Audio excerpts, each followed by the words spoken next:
Subscription کے button کو دبائیے اور ساتھ بیل آئیکن پر کلک کیجیے تاکہ آپ کو تمام ویڈیو فوراً مل سکیں۔ اس ویڈیو پسند آنے کی صورت میں اسے لائک، کمنٹ اور شیئر کرنا مت بھولیں۔ خوارزم کی مہم سے فارغ ہونے کے بعد عبداللہ کراتگین ایک روز اپنے باپ کے پاس انتہائی اداس اور افسردہ بیٹھا ہوا تھا، اس لیے کہ کراتگین سخت بیمار تھا اور اس کے بچنے کی کوئی امید نہیں تھی۔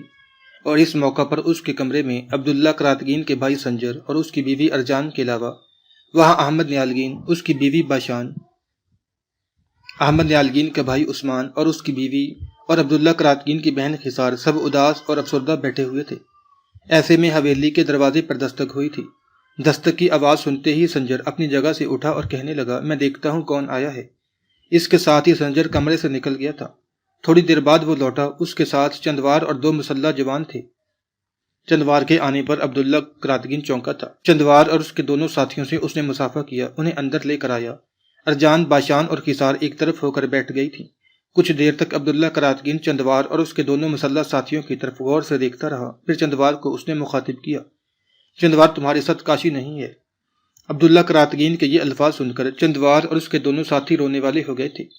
اداسیاں اور افسردگیاں غموں کی صورت میں ان کے چہروں پر رقص کرنے لگی تھیں۔ یہ صورتحال سب کے لیے پریشان کن تھی، یہاں تک کہ چندوار بلا اور عبداللہ کراتگین کو مخاطب کر کے کہنے لگا، میں آپ کے لیے ایک انتہائی بری خبر لے کر آیا ہوں۔ اس کے بعد چندوار نے کاشی کے مارے جانے کے سارے واقعات تفصیل کے ساتھ عبداللہ کراتگین سے کہہ دیے تھے۔ اس موقع پر خسار بڑے غور سے اپنے بھائی عبداللہ کراتگین کی طرف دیکھے جا رہی تھی۔ اس نے اندازہ لگایا کہ کاشی کی موت کا سن کر جیسے اس کی روح کی تسکین، تلخیوں کی عمیق گہرائیوں اور اس کے دل کی امید افزائی فنا کے آنچل میں کھو گئی ہو۔ اس نے یہ بھی اندازہ لگایا کہ زندگی کی محرومیوں کے انبار اور دربدری کی تپش اس کے چہرے پر رقص کر گئی تھی۔ اس کی حالت سے یوں لگنے لگا تھا جیسے وہ قضا کی خوفناک دستک کی طرح ہر شے کو دھول بنا کر اڑا دے گا۔ کاشی کی موت کو سن کر عبداللہ کراتگین کچھ دیر تک چپ چاپ بیٹھا رہا۔ ایک بار اس نے ہونٹ کاٹے، آنکھوں میں نمی بھی آئی، لگتا تھا اس کے سینہ میں آندیاں، آنکھوں میں چنگاریاں اٹھ کھڑی ہوئی تھیں، جیسے اس کی امیدوں کی بکل کو لیر لیر کر دیا گیا ہو اور وہ کسی بھی لمحہ خون کا جوار بھاٹا بند کر امڑ پڑے گا۔ خسار نے یہ بھی دیکھا کہ اس کے بھائی کی حالت بڑی تیزی سے بدلنے لگی تھی۔ وہ ہونٹ کاٹے جا رہا تھا، ساتھ ہی ضبط بھی کر رہا تھا، اس لیے کہ یہ خبر ہی ایسی تھی کہ جس نے اس کے جوان چمکتے ارادوں کو مردہ خوابوں کا گھر بنا کر رکھ دیا تھا۔ کچھ دیر کاٹ کھانے والی خاموشی رہی۔ آخر خسار جو عجیب سے انداز میں اپنے بھائی کی طرف لگاتار دیکھے جا رہی تھی، اس کی برداشت کے بند ٹوٹ گئے، آگے بڑھی، پھر عبداللہ کراتگین سے گلے مل کر وہ دھاڑوں دھاڑ رونے لگی تھی۔ اپنی بہن کے اس طرح گلے مل کر رونے سے عبداللہ کراتگین کی آنکھوں میں بھی آنسو تاک جاں کرنے لگے تھے۔ اس موقع پر مسحری پر پڑے پڑے بے سدھ کراتگین نے ایک بار بڑی مشکل سے آنکھیں کھولتے ہوئے عبداللہ کراتگین اور روتی خسار کی طرف دیکھا تھا۔ آخر سنجر آگے بڑھا، اپنی بہن خسار کو پکڑ کر اس نے علیحدہ کیا۔ اس موقع پر احمد نیالگین نے بھی عبداللہ کراتگین کا شانہ تھپتھپایا اور کہنے لگا، میرے بھائی، اس میں کوئی شک نہیں، یہ ہمارے لیے ایک انتہا درجہ کی بری خبر ہے، پر قاتل اگر یہ سمجھتے ہیں کہ وہ ہم سے بچ جائیں گے تو ہم ایسا ہونے نہیں دیں گے۔ ابھی تھوڑی دیر تک میرے ساتھ مستقر کی طرف چلو، اپنے کچھ مخبروں کو مقرر کرتے ہیں جو ہندوستان کی سرزمینوں کی طرف جائیں گے اور بٹھنڈا کے راجکمار گووند راج پر نگاہ رکھیں گے۔ جو ہی اور جب بھی ہمیں وہ کسی مناسب جگہ پر ملا، اس کا اور اس کے ساتھیوں کا خاتمہ ہم ضرور کریں گے۔ کچھ دیر ایسا ہی اداس سما رہا، پھر عبداللہ کراتگین چندوار اس کے دونوں ساتھیوں کو مخاطب کر کے کہنے لگا، تم چند روز ہمارے پاس قیام کرو، ہمیں بھی خدمت کا موقع دو، اس کے بعد واپس جانا۔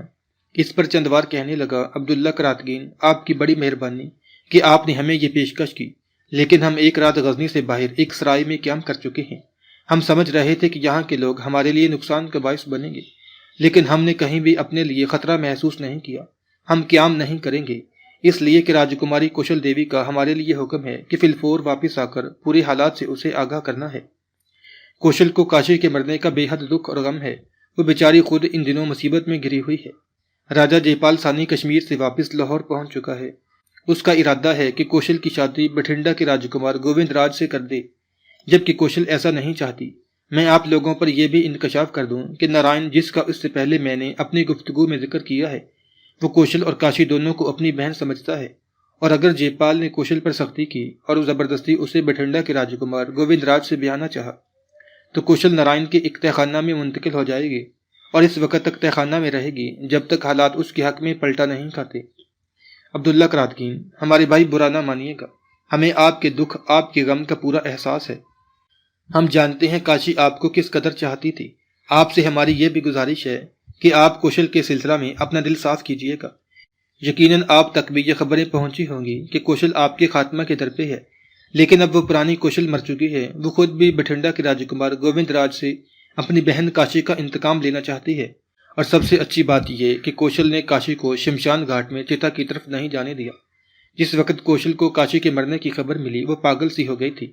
رات کے وقت ہی وہ بھاگی بھاگی اس جگہ گئی جہاں یہ حادثہ رونما ہوا تھا۔ اس نے کہا تھا کہ میری بہن کاشی اسلام قبول کر چکی ہے، مسلمان ہے، لہٰذا اس کی چتا نہیں جلائی جائے گی۔ دریائے راوی کے کنارے اس نے ایک بڑے درخت کے نیچے ایک قبر کھدوا کر کاشی کو وہاں دفن کر دیا ہے۔ زمین برابر کر دی ہے، تاہم نشان کے طور پر وہاں ایک بڑا پتھر رکھ دیا گیا ہے تاکہ جب حالات پلٹا کھائیں تو باقاعدہ قبر کا نشان بنا دیا جائے۔ اس موقع پر خسار نے چونک کر اپنے باپ کی طرف دیکھا، اسے کچھ شک گزرا، اٹھی، اپنے باپ کا جائزہ لیا، پھر دھاڑے مار کر رونے لگی اور عبداللہ کرادگین کی طرف دیکھتے ہوئے کہنے لگی، بھائی بابا کو دیکھیں، انہیں کچھ ہو گیا ہے۔ خسار کے ان الفاظ پر عبداللہ کرادگین بے چین ہو کر اٹھا۔ اس نے کرادگین کی نبض دیکھی، کرادگین ختم ہو چکا تھا۔ عبداللہ کرادگین نے جب اپنے باپ کا چہرہ ڈھانپا تب سب وہاں بیٹھ کر آہوزاری کرنے لگے تھے۔ عبداللہ کرادگین کے کہنے پر چندوار اور اس کے دونوں ساتھیوں نے بھی ایک شب وہاں قیام کیا اور اگلے روز وہ وہاں سے لاہور کی طرف کوچ کر گئے تھے۔ کوشل دیوی ایک روز اپنی خوابگاہ میں انتہائی مغموم اور فکر مندی کی حالت میں بیٹھی ہوئی تھی کہ اس کی خوابگاہ میں سورندی داخل ہوئی۔ کوشل کو اس حالت میں دیکھتے ہوئے وہ پریشان اور فکر مند ہو گئی تھی۔ آگے بڑھ کر وہ کوشل کی ٹانگیں دبانے لگی۔ تب کوشل نے اپنی ٹانگیں سمیٹ دیں، اپنے دونوں ہاتھ سورندی کے دونوں شانوں پر رکھے، پھر کہنے لگی، سورندی تو میری ماں کی جگہ ہے، ایسے نہ کیا کر، بس تو میرے پاس یہاں بیٹھ، تیری یہاں موجودگی میرے لیے حوصلہ مندی کا باعث بنتی ہے۔ اس پر سورندی ایک نشست پر ہو بیٹھی۔ اس کے بعد سورندی راجکماری کوشل کے ساتھ گفتگو کا آغاز کرنا چاہتی تھی کہ خوابگاہ کے دروازے پر چندوار نمودار ہوا۔ چندوار کو دیکھتے ہی کوشل آندھی اور طوفان کی طرح اپنی جگہ پر اٹھ کھڑی ہوئی، بھاگ کر دروازے کی طرف گئی، چندوار کو پکڑ کر اندر لائی، اپنی خوابگاہ کا دروازہ بند کر دیا، پھر چندوار کو سورندی کے قریب ہی ایک نشست پر بٹھایا اور انتہائی جستجو بھرے انداز میں اس نے پوچھ لیا، چندوار تم کب اور کس وقت غزنی سے لوٹے ہو؟ اس پر چندوار کہنے لگا، بس سیدھا آپ کی طرف آ رہا ہوں، میں کہیں رکا نہیں ہوں۔ کوشل نے پھر اسے مخاطب کیا، کاشی کی موت پر عبداللہ کرادگین کے کیا تاثرات اور اس کا کیا رد عمل تھا؟ اس پر چندوار نے دکھ بھرے انداز میں وہاں قیام کے دوران پیش آنے والے سارے واقعات تفصیل کے ساتھ کہہ دیے تھے۔ یہ تفصیل سن کر کوشل دیوی اداس اور افسردہ ہو گئی تھی، کہنے لگی، مجھے پہلے ہی امید تھی کہ عبداللہ کرادگین کاشی کا انتقام ضرور لے گا۔ اگر اس نے کچھ جاسوس مقرر کرنے کا ارادہ کیا ہے جو گووند راج پر نگاہ رکھیں گے تو پھر میرا دل کہتا ہے کہ گووند راج زیادہ دن تک عبداللہ کرادگین سے بچ نہیں پائے گا۔ ہاں، مجھے اس بات کا بے حد دکھ اور صدمہ ہے کہ کاشی کماری کی موت کا سن کر عبداللہ کرادگین کا باپ بھی چل بسا۔ کوشل جب خاموش ہوئی تب چندوار پھر بول اٹھا، راجکماری میرے پاس آپ کے لیے ایک اور پیغام بھی ہے۔ جستجو بھرے انداز میں کوشل نے چندوار کی طرف دیکھا، پھر کہنے لگی، تمہارا کیا مطلب ہے کہ عبداللہ کرادگین نے میرے نام کیا کوئی پیغام بھیجا ہے؟ اگر ایسا ہے تو یہ میرے لیے بہت بڑی سعادت ہوگی۔ اس پر چندوار نے نفی میں گردن ہلائی اور کہنے لگا، نہیں، آپ کی طرف آتے ہوئے مجھے راستے میں نارائن مل گیا تھا، اس نے مجھ سے کہا اچھا ہوا تم آ گئے اور پھر راجکماری کی طرف جا رہے ہو، لہٰذا اس نے بھی آپ کے نام مجھے ایک پیغام دیا ہے اور یہ پیغام بڑا اہم ہے۔ کیسا پیغام؟ کوشل دیوی نے غور سے چندوار کی طرف دیکھتے ہوئے پوچھ لیا۔ اس پر چندوار بولا اور کہنے لگا، راجکماری آپ کے لیے اچھی خبر یہ ہے کہ چند روز تک جے پال ثانی اپنے محافظ دستوں کے ساتھ سردا کی طرف کوچ کرنے والا ہے۔ دراصل ایک بار پھر ہندوستان کے راجہ آپس میں متحد ہو کر مسلمانوں کے سلطان محمود غزنوی کے خلاف حرکت میں آنا چاہتے ہیں۔ سردار کا راجہ چونکہ جے پال ثانی کا سسر بھی ہے، لہٰذا صلاح مشورے کے لیے اس نے جے پال کو وہاں بلایا ہے۔ میرے خیال میں باقی راجہ بھی وہاں جمع ہوں گے اور مسلمانوں کے سلطان کے خلاف حرکت میں آنے کے لیے کوئی متحدہ کارروائی کریں گے، اور یہ سارا کام کنوج کے راجہ کی طرف سے ہو رہا ہے۔ اس وقت ہندوستان میں سب سے طاقتور راجہ کنوج ہی ہے، لہٰذا اس نے تہیہ کیا ہوا ہے کہ ہندوستان میں جو محمود غزنوی کو فتوحات حاصل ہوئی ہیں اس کا اس سے انتقام ضرور لیا جائے گا، لہٰذا چند روز تک جے پال تو سردا کی طرف کوچ کر جائے گا اور لاہور کا نظم و نسق وہ نارائن کے حوالے کر جائے گا۔ اس بنا پر اب آپ کو یہ خطرہ نہیں ہے کہ جے پال ثانی زبردستی آپ کو بٹھنڈا بیچ دے گا تاکہ آپ کی شادی وہاں کے راجکمار گووند راج سے کر دی جائے۔ یہ خبر سن کر کوشل دیوی کی آنکھوں میں چمک پیدا ہوئی، پھر چندوار کو مخاطب کر کے کہنے لگی، ابھی واپس جا کر نارائن کو میرا یہ پیغام دینا کہ میرے لیے کچھ مسلح جوان تیار کرے جن کے ساتھ میں لاہور سے نکلوں گی اور بٹھنڈا کے راجکمار گووند کو تلاش کروں گی اور اس سے اپنی بہن کے قتل کا انتقام لوں گی۔ میں نے سنا ہے کہ گووند راج ان دنوں بٹھنڈا میں قیام نہیں کرتا۔ وہ جانتا ہے میری بہن کاشی مسلمانوں کے سالار عبداللہ کراتگین کی بیوی تھی، اور کراتگین وہ شیر دل جوان ہے جو اپنی بیوی کا گووند راج سے انتقام لینے کے لیے ضرور نکلے گا۔ اسی بنا پر گووند راج ان دنوں چوہے کی طرح چھپتا پھرتا ہے، لیکن یہ سلسلہ کب تک جاری رہے گا؟ ایک روز اسے جال میں پھنسنا ہوگا، اس روز ہم اس سے انتقام لیں گے۔ اس کے ساتھ ہی چند بار کوشل کا پیغام لے کر وہاں سے نکل گیا تھا، جبکہ کوشل اور سنندی وہیں بیٹھ کر باتیں کرتے ہوئے وقت گزارنے لگی تھیں۔ خوارزم کی مہم کامیابی سے سر کرنے کے بعد سلطان محمود غزنوی نے ایک بار پھر اپنے لشکر کے ساتھ کشمیر کا رخ کیا، کیونکہ پہلی بار جب وہ کشمیر پر حملہ آور ہونے کے لیے آیا تھا تب تو اس مہم کی تکمیل نہ کر پایا تھا، اس لیے کہ اس مہم کے دوران ہی اسے اس کے مخبروں نے اطلاع دی تھی کہ خوارزم کے حالات اس کے حق میں اچھے نہیں رہے۔ اس بنا پر کشمیر کی مہم کو ادھورا چھوڑ کر سلطان محمود غزنوی خوارزم کی طرف متوجہ ہو گیا تھا۔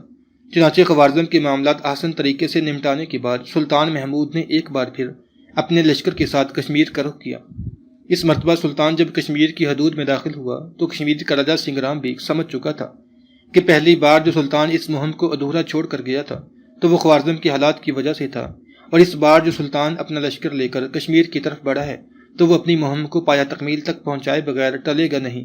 لہٰذا اسے نہ صرف یہ کہ اپنی جان کا خطرہ پیدا ہوا بلکہ اسے یہ بھی خوف طاری ہو گیا تھا کہ اگر اس نے سلطان سے ٹکرانے کی کوشش کی تو سلطان اس کے ساتھ ساتھ اس کے پورے لشکر کا خاتمہ کر کے پورے علاقے کو نقصان پہنچا سکتا ہے۔ اس بنا پر جب سلطان اپنے لشکر کے ساتھ کشمیر میں داخل ہوا تو راجا سنگرام نے ایک احسن قدم اٹھایا۔ وہ اپنے امراء اور سالاروں کے ساتھ سلطان کی خدمت میں حاضر ہوا اور سلطان کے سامنے اپنی اطاعت اور فرما برداری کی درخواست بھیج کر امان طلب کی، اور اپنی خدمت گزاری اور خراج گزاری کا وعدہ کر کے ایک طرح سے اس نے سلطان محمود کے غصہ کو فرو کر دیا تھا۔ چنانچہ سلطان نے کشمیر کے راجا کی درخواست کو منظور کر کے اس کے علاقے میں کہیں بھی کسی جگہ پر بھی حملہ آور ہو کر نقصان نہیں پہنچایا۔ یہ صورتحال دیکھتے ہوئے راجا سنگرام اس جگہ اپنے امراء کے ساتھ پہنچا جس جگہ سلطان محمود غزنوی نے پڑاؤ کر رکھا تھا۔ جس وقت وہ سلطان کے پڑاؤ میں داخل ہوا، سلطان محمود غزنوی نے شاندار انداز میں اس کا استقبال کیا اور اسے اپنے پہلو میں جگہ دی۔ راجا سنگرام جب بیٹھ گیا تب کچھ دیر سلطان سوچتا رہا، پھر اسے مخاطب کر کے کہنے لگا، تم نے جو اطاعت گزاری کی درخواست بھیجی تھی اسے میں نے قبول کر لیا ہے۔ تمہارے علاقے میں کہیں بھی کسی کو کوئی نقصان نہیں پہنچایا جائے گا، لیکن اس سلسلہ میں تمہیں میرا ایک کام کرنا ہوگا۔ سلطان محمود غزنوی کے ان الفاظ پر راجا سنگرام نے چونکنے کے انداز میں اس کی طرف دیکھا تھا، پھر کہنے لگا، سلطان محترم اب حکم کریں، جو کام بھی آپ میرے ذمہ لگائیں گے میں اسے آسان طریقے سے انتہائی اطاعت اور فرما برداری کے ساتھ پایا تکمیل تک پہنچاؤں گا۔ اس پر سلطان مسکرایا اور کہنے لگا، میں تمہیں کوئی بڑی زحمت نہیں دوں گا، میں دراصل کنوج پر حملہ آور ہونا چاہتا ہوں، اس لیے کہ کنوج کا راجا کنور رائے جو ہندوستان کے سارے راجاؤں کو میرے خلاف براخینہ کر رہا ہے، ہندوستان کے حالات وہ میرے حق میں خراب کرنے کے در پہ ہے، اور میں ہندوستان میں امن اور راشٹری پیدا کرنے کے لیے ہر صورت میں کنوج کے راجا کنور رائے کو اس کی ان حرکتوں سے باز رکھنا چاہتا ہوں۔ چنانچہ کسی اور مہم کی ابتدا کرنے سے پہلے میں کنوج پر حملہ آور ہونا پسند کروں گا، اس لیے تم میرا یہ کام کرو گے کہ مقدمۃ الجیش کی حیثیت سے تم کنوج تک میری رہنمائی کرو گے، لیکن اصل معاملہ یہ ہے کہ میں لاہور کے راستہ یا دوسرے کسی میدانی راستہ سے کنوج کا رخ نہیں کرنا چاہتا۔ کشمیر اور اس علاقے کے اگلے پہاڑوں کے اندر ہی اندر رہتے ہوئے میں اچانک دائیں جانب مڑ کر کنوج پر حملہ آور ہونا چاہتا ہوں، اور یہ پسند کروں گا کہ کنوج کے راجا کو اس وقت خبر ہو جس وقت میں اپنے لشکر کے ساتھ اس کے علاقوں میں داخل ہو جاؤں۔ اب بولو، اس سلسلہ میں تم کیا کہتے ہو؟ سلطان محمود غزنوی کی یہ الفاظ سن کر راجا سنگرام کی چھاتی تن گئی تھی۔ کہنے لگا، سلطان محترم، یہ بھی کوئی کام ہے جو آپ میرے ذمے لگا رہے ہیں؟ میں آپ کے لشکر کے مقدمۃ الجیش کی حیثیت سے کنوج تک آپ کی رہنمائی کرنے کے لیے تیار ہوں۔ کشمیر کے راجا سنگرام کا یہ جواب سن کر سلطان خوش ہو گیا تھا۔ چنانچہ چند روز تک سلطان نے کشمیر کی انہی وادیوں میں اپنے لشکر کو سستانے کا موقع فراہم کیا۔ اس کے بعد اس نے کشمیر کے راجا سنگرام کی رہنمائی میں کنوج کا رخ کیا تھا۔ اس سلسلہ میں مورخین لکھتے ہیں کہ کشمیر کا راجا سلطانی حکم کی تعمیل میں حاضر ہو کر خلعت و خطاب سے سرفراز ہوا اور سلطان کے لشکر کے ساتھ بطور مقدمۃ الجیش روانہ ہوا۔ سلطان نے اس کو سمجھا دیا تھا کہ ہم کنوج، مہابن اور برن وغیرہ پر حملہ آور ہو کر وہاں کے سارے حکمرانوں کو برباد اور سازشی لوگوں کو گرفتار کرنا چاہتے ہیں، تو ہم کو اس طرح پہاڑوں میں سفر کرا کر لے چلو کہ ان مذکورہ مقامات پر پہلے سے یہ خبر نہ پہنچ سکے کہ کشمیر کے راجا نے راہبری کر کے سلطان اور اس کے لشکر کو پنجاب کے دریاؤں اور گنگا و جمنا کے دہانوں سے کوہ ہمالیہ کے اندر عبور کراتے اور گھاٹیوں ہی گھاٹیوں میں گزارتے ہوئے گنگا کے دہانے تک پہنچا دیا ہے۔ چنانچہ ایسا ہی ہوا، یہ سفر شروع ہوا، اور سفر بھی بڑی تیزی سے شروع ہوا، اور مورخین لکھتے ہیں کہ اس سفر میں صرف ہندو لشکریوں کو جو سلطان کے لشکر میں تھے کسی قدر تکلیف ہوئی، باقی سرحدی افغانوں، خراسانیوں، غوریوں اور ترکوں کو کوئی اذیت نہیں پہنچی، کیونکہ وہ لوگ پہاڑوں کے رہنے والے اور پہاڑی سفر کے عادی تھے۔ بہرحال سلطان محمود غزنوی کا لشکر کوہ ہمالیہ سے میدان میں اتر کر اس طرح یکایک کنوج کے سامنے پہنچ گیا کہ کنوج کا راجہ کنورے سلطان کے لشکر کی شان و شوکت اس کی اچانک آمد پر حواس باختہ ہو گیا۔ چنانچہ سلطان محمود کے اس عظیم و عجیب اور اچانک حملے اور پہاڑی سفر کا حال ایک روسی میجر جنرل LN سبولوف نے اپنی کتاب ہندوستان پر حملے میں اس طرح لکھا ہے۔ محمود دوبارہ کشمیر پر حملہ آور ہوا، پھر کنوج پر چڑھائی کا ارادہ کیا، جو اس زمانہ میں ہندوستان کا دارالسلطنت تھا۔ 1018 عیسوی کے موسم بہار میں محمود 1,00,000 سوار اور 30,000 پیدل سپاہ سے کشمیر اور پشاور کے راستے ہندوستان آیا۔ ایک پیچیدہ راہ اختیار کرنے سے اس کی یہ غرض تھی کہ دشمن کو ان کی آمد کا علم نہ ہو اور وہ دفتن اس کے سر پر جا پڑے۔ محمود اس پرصعوبت سفر میں کامیاب ہوا۔ اس کے استقلال اور بے نظیر قوت ارادے ہی کا نتیجہ تھا کہ وہ ایسے دشوار گزار راستے سے اپنا لشکر سلامت لے گیا، چونکہ وہ غیر معمولی قوت ارادی رکھتا تھا۔ اس کے سپاہ اور سالاروں کو اس کے آگے سر تسلیم خم کرنے کے سوا چارہ نہ تھا، اور اس وجہ سے اس نے وہ اہم کام سر انجام دیا جس کی اوروں کو بمشکل جرت ہو سکتی تھی۔ بہت سے بلند اور مرتفع کوہی سلسلے محمود کے لشکر کو عبور کرنے پڑے۔ لشکر مذکورہ انتہا درجہ کی کٹھن گھاٹیوں اور برف پوش ہیبت ناک دروں اور خطرناک کوہستانی آبشاروں اور ندی نالوں کو عبور کرنا پڑا، اور وہ ان تمام رکاوٹوں اور مشکلات پر غالب آیا۔ یہ ساری مصیبتیں اس لیے جھیلی گئی تھیں کہ اس کی یورش کا راز مخفی رہے۔ سلطان محمود اپنے لشکر کو کشمیر سے ایسے کوہستانی سلسلے کی طرف لے گیا جو سطح سمندر سے 11,740 فٹ کی بلندی پر واقع ہے، پھر لداخ اور وہاں سے بتدریج شوشول اور ہردوار کے دروں میں پہنچا جو 13,736 فٹ سطح سمندر سے بلند ہے۔ اس کے بعد سلسلہ کو ہمالیہ ڈینگیور جو 18,127 فٹ بلند ہے کے قریب سے طے کیا۔ اس قسم کا سفر جاری رکھنے کے لیے آہنی ارادے کی ضرورت تھی، اور علاقے پر نظر ڈالنے سے معلوم ہو سکتا ہے کہ ہندوؤں کو ان راستوں سے مسلمانوں کے قہر الہی کی طرح نازل ہونے کا وہم و گمان بھی نہ تھا۔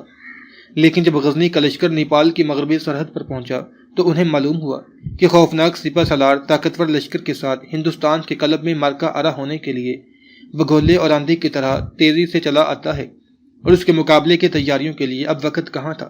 محمود اپنے شاندار رسالے کے ساتھ کنوج پر جو وادی گنگا میں واقع تھا سائیکا کی طرح جا پڑا تھا۔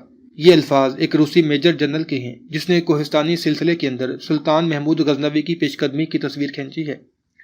کنوج کے راجہ کنور رائے کو جب سلطان محمود غزنوی کے اس طرح شمال ہی شمال میں رہتے ہوئے کوہستانی سلسلوں کے اندر سفر کر کے اچانک کنوج کے قریب آنے کی اطلاع ملی تو اس نے اپنے لشکر کو تیار کیا اور سلطان کا مقابلہ کرنے کے لیے تیار ہو گیا، اس لیے کہ ان دنوں کنوج کا راجہ اپنے آس پاس کے علاقوں میں سب سے زیادہ طاقتور اور صاحب حیثیت راجہ خیال کیا جاتا تھا۔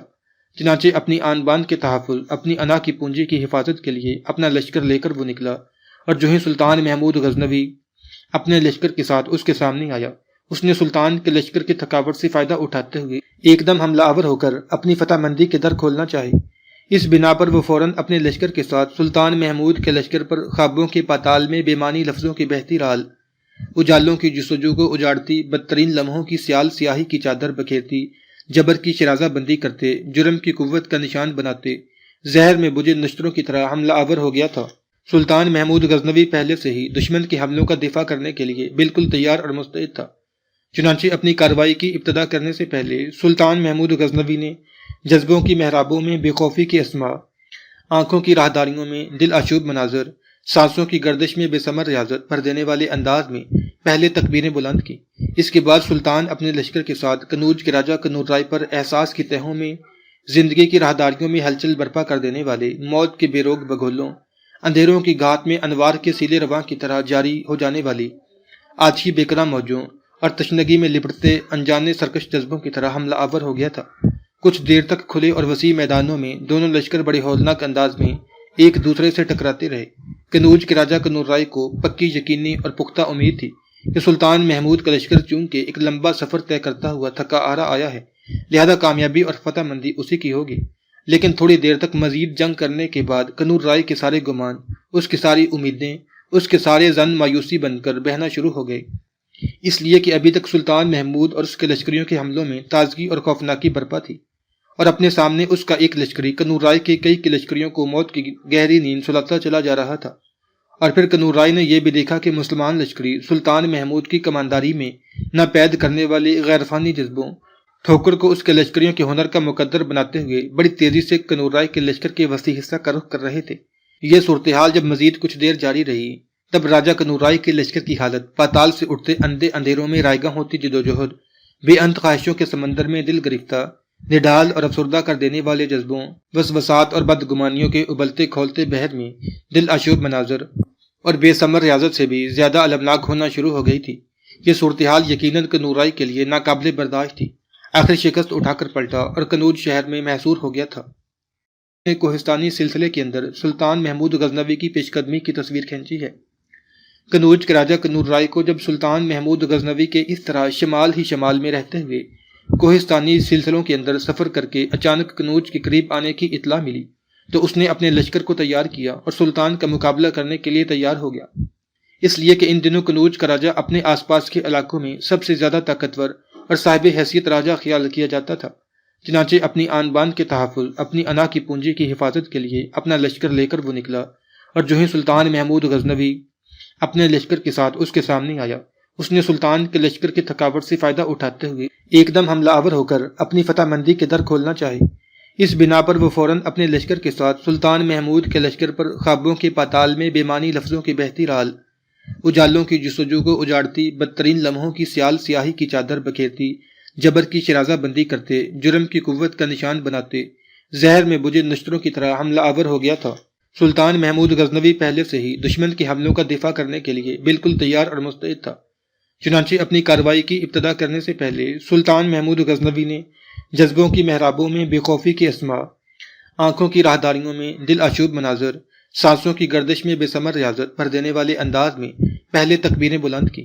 اس کے بعد سلطان اپنے لشکر کے ساتھ کنوج کے راجہ کنور رائے پر احساس کی تہوں میں زندگی کی راہداریوں میں ہلچل برپا کر دینے والے موت کے بے روک بگولوں، اندھیروں کی گھات میں انوار کے سیلے رواں کی طرح جاری ہو جانے والی آتشی بیکرا موجوں اور تشنگی میں لپٹتے انجانے سرکش جذبوں کی طرح حملہ آور ہو گیا تھا۔ کچھ دیر تک کھلے اور وسیع میدانوں میں دونوں لشکر بڑے ہولناک انداز میں ایک دوسرے سے ٹکراتے رہے۔ کنوج کے راجہ کنور رائے کو پکی یقینی اور پختہ امید تھی کہ سلطان محمود کا لشکر چونکہ ایک لمبا سفر طے کرتا ہوا تھکا آرا آیا ہے، لہذا کامیابی اور فتح مندی اسی کی ہوگی۔ لیکن تھوڑی دیر تک مزید جنگ کرنے کے بعد کنور رائے کے سارے گمان، اس کی ساری امیدیں، اس کے سارے ظن مایوسی بن کر بہنا شروع ہو گئے، اس لیے کہ ابھی تک سلطان محمود اور اس کے لشکریوں کے حملوں میں تازگی اور خوفناکی برپا تھی، اور اپنے سامنے اس کا ایک لشکری کنور رائے کے کئی کے لشکریوں کو موت کی گہری نیند سلاتا چلا جا رہا تھا۔ اور پھر کنور رائے نے یہ بھی دیکھا کہ مسلمان لشکری سلطان محمود کی کمانداری میں ناپید کرنے والے غیر فانی جذبوں ٹھوکر کو اس کے لشکریوں کے ہنر کا مقدر بناتے ہوئے بڑی تیزی سے کنور رائے کے لشکر کے وسیع حصہ کا رخ کر رہے تھے۔ یہ صورتحال جب مزید کچھ دیر جاری رہی تب راجہ کنور رائے کے لشکر کی حالت پاتال سے اٹھتے اندھے اندھیروں میں رائیگاں ہوتی جدوجہد، بے انت خواہشوں کے سمندر میں دل گرفتہ، نڈال اور افسردہ کر دینے والے جذبوں، وسوسات اور بدگمانیوں کے ابلتے کھولتے بحر میں دل آشوب مناظر اور بے ثمر ریاضت سے بھی زیادہ المناک ہونا شروع ہو گئی تھی۔ یہ صورتحال یقیناً کنور رائے کے لیے ناقابل برداشت تھی۔ آخر شکست اٹھا کر پلٹا اور کنوج شہر میں محصور ہو گیا تھا۔ کنور رائے کے لشکر کے وسیع حصہ کا رخ کر رہے تھے۔ یہ صورتحال جب مزید کچھ دیر جاری رہی تب راجہ کنور رائے کے لشکر کی حالت پاتال سے اٹھتے اندھے اندھیروں میں رائیگاں ہوتی جدوجہد، بے انت خواہشوں کے سمندر میں دل گرفتہ، نڈال اور افسردہ کر دینے والے جذبوں، وسوسات اور بدگمانیوں کے ابلتے کھولتے بحر میں دل آشوب مناظر اور بے ثمر ریاضت سے بھی زیادہ المناک ہونا شروع ہو گئی تھی۔ یہ صورتحال یقیناً کنور رائے کے لیے ناقابل برداشت تھی۔ آخر شکست اٹھا کر پلٹا اور کنوج شہر میں محصور ہو گیا تھا۔ ناقابل برداشت تھی۔ آخر شکست اٹھا کر پلٹا اور کنوج